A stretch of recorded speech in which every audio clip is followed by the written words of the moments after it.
All right, so as Shan mentioned, my name is Kris Butler. I'm Deputy Director with the Georgia Forestry Commission, and she asked that I came by today and just present to you kind of some of the things that the Georgia Forestry Commission has going on and related in relations to prescribed burning and prescribed fire in the state.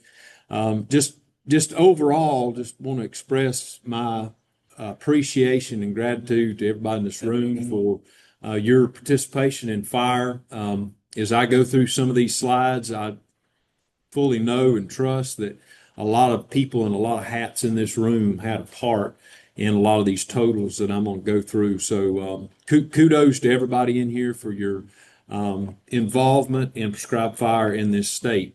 And as you know, Georgia is the #1 state for forestry in the nation. And so we wear a pretty tall hat nationwide.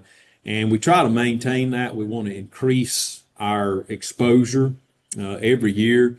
And so a lot of these totals are a great way for us to get our message out that we are still a leader in the state in forestry. So one big thing that our agency does is that we permit all of these prescribed burns, and I'm sure most everybody in here has probably at some point called one of our offices and you have received a permit for your prescribed fire. And so there's a little misunderstanding about that. Let me just clear that up. That is mainly a smoke management tool, and that is a protection tool to protect prescribed fire in our state. The better we can manage and inform people about smoke management, the more rights we will keep as a state through legislation, through all of the aspects of the executive and the legislative branches of our government, is to be the best stewards that we can be of fire in this state. And so #1 on that totem pole is our smoke management. What are we doing with our smoke? How are we managing it? And so last year alone, and when I refer to last year, our fiscal year runs July 1st to June 30th. We had 86,462 permits issued, which totaled just roughly 1.4 million acres total. So that is a lot of burning going on in our state. If you look at 1.4 million acres, that and I'm sure, like I said at the onset, a lot of you in here in this room have been very instrumental in that number, and I just want to say I appreciate that. We fully looked and anticipate we can keep increasing that number as people get more aware of prescribed fire in the state. So we break it down into really three main categories when we look at prescribed fire and how we permit those burns. We've got them topped down into agriculture, acres, silviculture, and land clearing. Obviously, the wheelhouse for us is going to be the silviculture side, and I want to show you there that you had somewhere around a 1.3 million acres that were burned in FY24.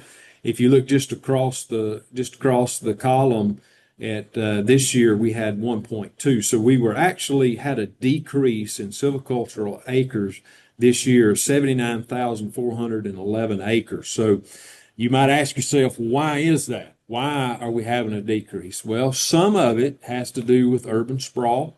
We're seeing homes and development in certain areas that we burnt, previous years. But some of that had to do with Hurricane Helene came into the state kind of in that early quarter of the year.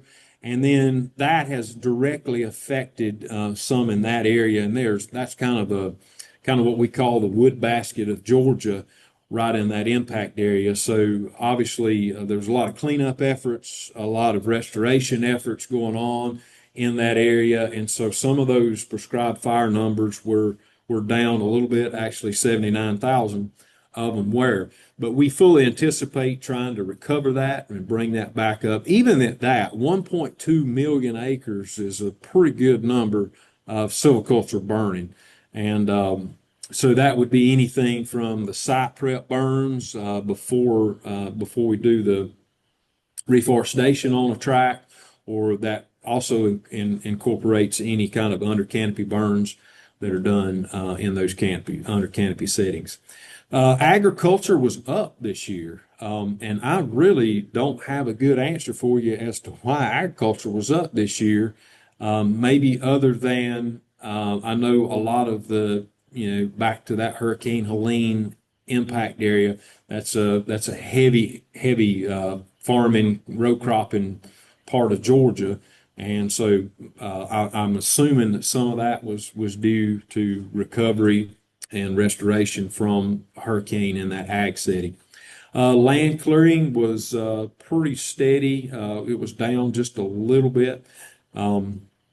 So we do permit for all of those. When we talk about urban sprawl, and anybody that's going to be burning in those urban areas, that kind of captures a little bit of that picture as well. All right, so some prescribed fire efforts that are going on is, and Ken Parker's here with us today. I don't know, Ken, you're going to be on the schedule to talk in a little bit. So you can kind of sideline him with some of this information, but he is our program manager for a lot of the prescribed fire training that we provide. We've actually conducted 6 sessions this year throughout the state. 200 individuals attended these 6 training sessions. That's a good number. We would like to continue to see that increase. Got 2 more scheduled. So if you know anyone, or if anybody in this room is interested in going through our prescribed fire training to be certified, that will be, we'll have one in Brunswick, Georgia coming up October the 7th and 8th. And then we got another one in Thomasville sometime early in December. That's to be announced on the date on that. Currently, there are 3,821 certified burners in Georgia. We know that's not all those are active, but we're working to identify those who are, and that's an important number for us and an important number for this group. We know that we've had those certifications out there, well, all 3,800 of them, but we really would like to narrow that down and see how many of those certified burners are actually still active and still putting fire on the ground, because that would be a valuable number for us to know for multiple things that we could see the state of fire in our state. We're continue to look at other states. Some other states recognize a prescribed fire program, but nothing has really been consistent across state lines. So far there's 7 states that are participating with Georgia. We have about 49 burners now certified in Georgia from other southern states. So we would love to see kind of a compact where other states we have a generalized, all of our prescribed fire training would be generalized across state lines and recognized across state lines.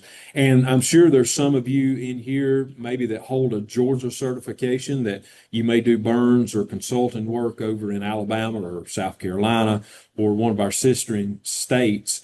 So we are still pursuing that, trying to get that footprint across those state lines. Fire break installations, we offer a lot of fire break installations across the state. Just to put this in perspective, we put enough fire breaks into it in the state of Georgia to go around the whole globe of the world. So a lot of fire breaks are put in this state. So we continue to provide that assistance to landowners. In FY25, we provided 1,591 landowners with burning assistance, which totaled about 137,853 acres. In addition, we helped landowners prepare properties to prescribe fire. We provided 3,429 fire break installation services with 1,200 12,770 hours. We plowed and haired breaks for other landowners. This is a significant increase from previous years for burn assistance, slight decrease in fire breaks. And once again, I contribute that to some of that impact area. We had to put things on hold a little bit through the fall and spring, just due to the magnitude of that storm. Fully anticipate that number bumping up. Other efforts, we continue to actively seek new grant opportunities for multiple fronts for prescribed fire in our state. We currently have grants and proposals through federal, state, and other partners, objectives to put more fire on the ground. The foothills right here in North Georgia is one of those efforts. Also have coastal plains prescribed burning in the coastal plains of southeast Georgia. So trying to broaden, as everybody here knows, Georgia is a very, very diverse state, from the coastal plains to where we are here in the mountains. So prescribed fire looks different. It's just different in the southern or southeastern part versus the southwestern part, and the northeastern versus northwestern part of our state. So from those coastal plains, Piedmont, mountain, we're a very, very diverse state. And we try a lot of efforts to make sure that we're seeking that federal funding that is specific to those areas and how we can utilize those. And our team, Thomas Barrett, our protection chief, he is very instrumental in seeking those programs out and finding what fits for our diverse state. We also support efforts for the Georgia Prescribed Burn Association, the newest in Savannah River, being led by George Jensen and with Tall Timbers. And that's a Resource Conservation and Development Council, RC&D. We have those spread around Georgia. These are examples of locals taking ownership and developing strategies to increase prescribed burning. So any exposure we can get on that, we're striving. All right, so some of you may be interested in what our fire season looked like this year. Actually, we were predicted to have an above average fire season. All of the models across the board, we were looking at those, and here we are coming in on the heels of a major storm that came through our state, and all of our spider senses were up, right? I mean, this is going to be the year. This is going to be it.